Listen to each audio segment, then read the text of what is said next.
The sign industry is an industry of symbols, and a symbol is an object that represents an entirely different idea. A really great symbol is one that's immediately recognizable. Now this symbol right here is the skull and crossbones, or the skull and bones, and it's one of the most effective symbols that we represent on our signs. The derivation of this symbol is a bit of a mystery though. Let's take a look at some theories. Many historians think that the skull and bones symbol began in ancient Egypt. This is the sarcophagus of King Tutankhamun, King Tut. It's certainly a symbol for death, but the objects crossed over his chest are a scepter and a flail, not bones. Other historians believe the genesis of the symbol comes from the Knights Templar, a mysterious fraternity that goes back as far as the 11th century. According to one legend, after one of the leaders was burned alive, the only pieces that remained were the skull and the femurs.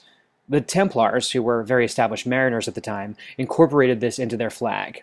This became what we now know as the Jolly Roger. The symbol then disappeared for a while, but was reappropriated centuries later by pirates. Why not? The symbol was immediately recognizable in this context as death at sea. It can also be found in early Christian and Roman cemeteries. The Romans called the symbol memento mori, which means a reminder of death. And many Christian historians trace the symbol back to Jesus' death, with the bones symbolizing the crucifixion, and the skull representing Golgotha, the site where Jesus' body was taken after the crucifixion. Golgotha is Greek for place of the skull. With all this history behind it, how did the skull and crossbones become the symbol for poison?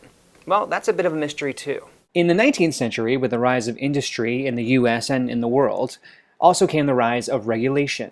Early laws about labeling for dangerous chemicals go back as far as the 1820s. It's unknown who used the skull and bones first to symbolize poison, but it was an image so laden with mystery and history, it's not surprising that the skull and bones and poison became linked.